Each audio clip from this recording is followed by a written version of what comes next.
नमस्कार। उत्तर प्रदेश समाचार में आप सभी दर्शकों का स्वागत है। नए साल से आम लोगों को काफ़ी कुछ मिलने जा रहा है।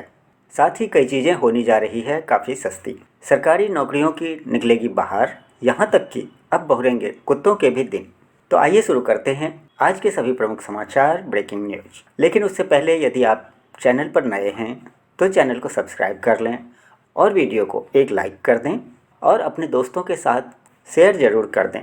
साथ ही अपने ज़िले का नाम कमेंट बॉक्स में ज़रूर लिखें ताकि हम आपको ऐसी ही न्यूज़ आपके ज़िले से भी दे सकें।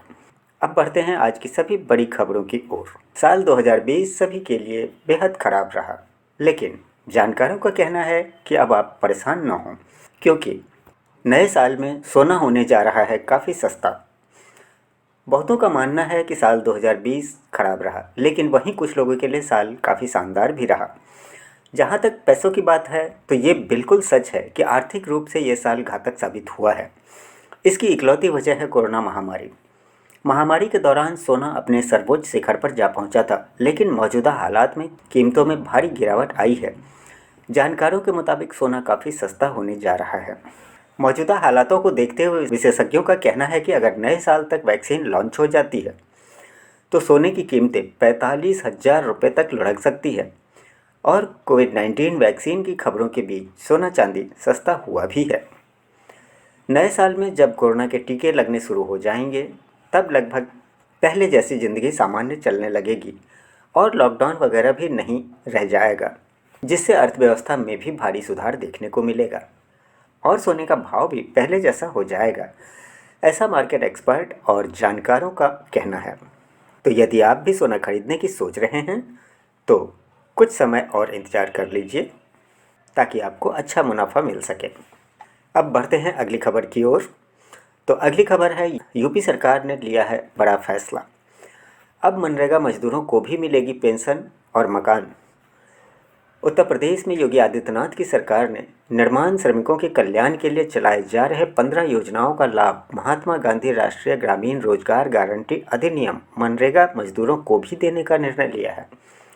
जानकारी के मुताबिक उत्तर प्रदेश में ऐसे मजदूरों को आवास, शौचालय, पेंशन, चिकित्सा जैसी सुविधाएं मिलेंगी। इसी के मद्देनज़र कर्मकार कल्याण बोर्ड ने अपर आयुक्त मनरेगा से ऐसे मजदूरों की सूची भी मांगी है। हालांकि इसका लाभ उन मजदूरों को मिलेगा जिन्होंने एक साल में न्यूनतम 90 दिन मनरेगा के तहत काम किया होगा। उत्तर प्रदेश के सीएम योगी आदित्यनाथ के निर्देश पर कोरोना संकट के दौरान देश के अन्य राज्यों से वापस लौटे उनके गाँव और कस्बे के पास मनरेगा में रोजगार देने की जो मुहिम चलाई गई, उसको लेकर अब नए साल में उत्तर प्रदेश मनरेगा योजना में सबसे अधिक रोजगार मुहैया कराने वाला राज्य बन जाएगा। वाकई ये मजदूर भाइयों के लिए बहुत ही अच्छी खबर निकल कर सामने आ रही है और आप अधिक से अधिक इसका लाभ उठाएं। इसी के साथ बढ़ते हैं अगली खबर की ओर। तो अगली खबर है, किसान आंदोलन के समर्थन में 2 लाख किसान करेंगे दिल्ली कूच। दिल्ली में किसानों का धरना प्रदर्शन करीब 1 महीने से चल रहा है। ऐसे में आरएलपी के आह्वान पर लोगों ने किसान आंदोलन के समर्थन में ट्वीट किया है। मालूम हो कि बेनीवाल केंद्र सरकार के 3 नए कृषि कानूनों का लगातार विरोध कर रहे हैं। इससे पहले उन्होंने कहा था कि किसानों के लिए बने स्वामीनाथन आयोग की रिपोर्ट लागू होनी चाहिए, लेकिन शनिवार को बेनीवाल ने ऐलान कर दिया कि वो 2 लाख किसानों के साथ राजस्थान से दिल्ली तक मार्च करेंगे।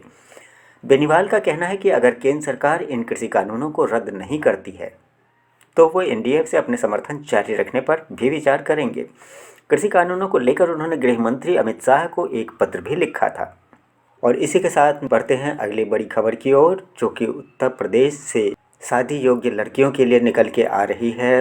उत्तर प्रदेश सरकार की बहुत ही बड़ी योजना और बहुत ही बड़ी खबर, उत्तर प्रदेश सरकार की शादी अनुदान योजना।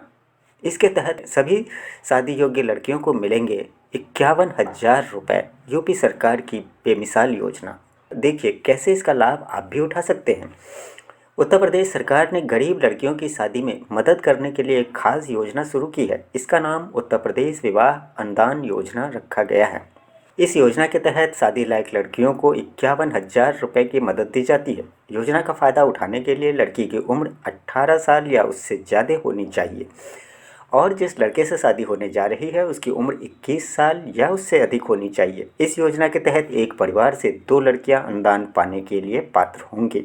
आर्थिक रूप से कमजोर लोग पैसे की कमी के चलते अपने बेटियों की शादी समय पर या ठीक तरह से नहीं कर पाते हैं। इसी बात का ध्यान रखते हुए यूपी सरकार ने उत्तर प्रदेश शादी अनुदान योजना शुरू की है।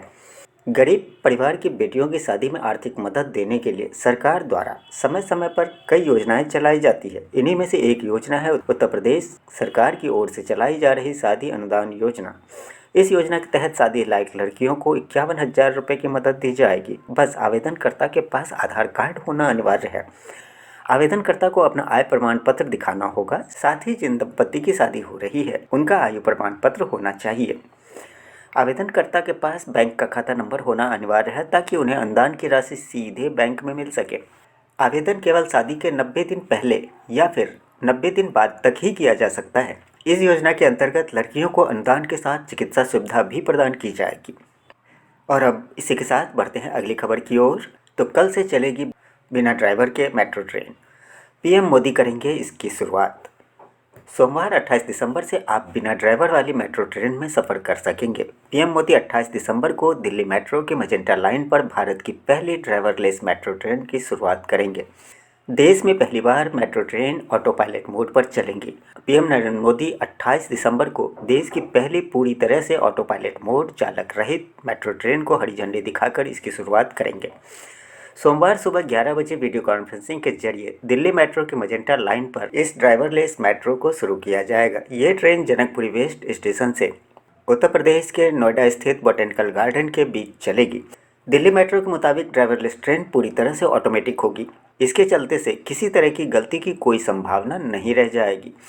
दिल्ली मेट्रो की मजेंटा लाइन पर ड्राइवरलेस ट्रेन की शुरुआत के बाद इस ट्रेन को पिंक लाइन पर चलाने की योजना पर भी काम किया जा रहा है।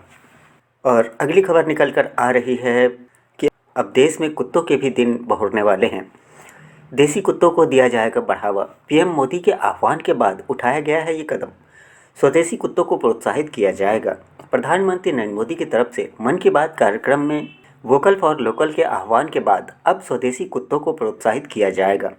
करनाल स्थित देश का एकमात्र संस्थान national institute of animal genetic research द्वारा पहली बार अब कुत्तों को भी पशुधन में शामिल किया गया है। अब पंजीकृत पशु की कुल संख्या 200 तक पहुंच गई है। यह पहली बार है कि कुत्तों की नस्लों को भी पंजीकृत किया गया है। संस्थान जल्द ही सभी देसी कुत्तों की नस्ल को चिन्हित करेगा। कहते हैं कि अगर सभी योजना के अनुसार हुआ तो गद्दी नस्ल का चयन करेगा। प्रधानमंत्री नरेंद्र मोदी ने आत्मनिर्भर भारत की आवश्यकता पर जोर देते हुए लोगों से भारतीय नस्लों के कुत्ते को अपनाने का आग्रह किया है। अपने कार्यक्रम मन की बात रेडियो प्रोग्राम के दौरान मोदी ने कहा, अगली बार जब आप घर में पालतू कुत्ता रखने के बारे में सोचें तो आपको भारतीय नस्ल के कुत्तों के बारे में सोचना चाहिए। सुरक्षा बलों में कुत्तों की भूमिका की सराहना करते हुए उन्होंने 2 ऐसे ही साहसी कुत्तों सोफिया और वेदा का नाम भी लिया, जिन्हें इस साल 74वें स्वतंत्रता दिवस पर सेनाध्यक्ष प्रशंसा पत्र से सम्मानित किया गया था। और अगली खबर निकल कर आ रही है रेल यात्रियों की तरफ से। गोवा और मुंबई की तरह अब आगरा कैंट पर भी यात्रियों को मिलेगी बाइक किराए पर। गोवा और मुंबई की तर्ज पर अब आगरा कैंट रेलवे स्टेशन पर यात्रियों को बाइक किराए पर मिल सकेगी। रेलवे द्वारा ऐसे यात्रियों की सहूलियत के लिए बाइक ऑन रेंट सेवा शुरू की जा रही है, जिन्हें कुछ घंटे बाद लौटकर वापस ट्रेन से जाना होगा। ये सुविधा अगले सप्ताह से शुरू हो जाएगी। ताज नगरी में बहुत से लोग ऐसे आते हैं जो निर्धारित समय में अपना काम निपटाकर ट्रेन से वापस लौट जाते हैं। ऐसे यात्रियों को कभी कभी साधन न मिलने के कारण उन्हें देर हो जाती है और उनकी ट्रेन छूट जाती है। अब ऐसे यात्रियों की सुविधा के लिए कैंट रेलवे स्टेशन पर किराए पर बाइक देने की व्यवस्था होगी। रेलवे ने इसके लिए आगरा की राज मोटर्स को टेंडर उठा दिया है। कंपनी हर घंटे के हिसाब से किराया वसूलेगी। इसमें आपको स्कूटी, बाइक और बुलेट शामिल हैं। और अगली खबर निकल कर आ रही है सरकारी नौकरी चाहने वाले युवाओं के लिए। तो सरकारी नौकरी चाहने वाले युवाओं के लिए बड़ी खुशखबरी ये नया साल लेकर आने वाला है। 6 महीने के अंदर ही निकलेगी 5 लाख से अधिक नौकरियां। आइए देखते हैं इसकी पूरी डिटेल। उत्तर प्रदेश के युवाओं के लिए एक अच्छी खबर है। नए साल में प्रदेश के विभिन्न विभागों में लगभग 5 लाख पदों पर भर्तियां होने की संभावना बन रही है। क्योंकि प्रदेश के मुख्यमंत्री योगी आदित्यनाथ ने सभी विभागों में रिक्त पदों का न केवल ब्यौरा मांगा है बल्कि 3 महीने के भीतर रिक्त पदों को भर्ती प्रक्रिया भी शुरू करने के निर्देश दिए हैं। मीडिया रिपोर्ट्स के अनुसार मुख्यमंत्री ने मुख्य सचिव समेत अन्य विभागीय प्रमुखों से 1 सप्ताह में खाली पदों के बारे में जानकारी मांगी है।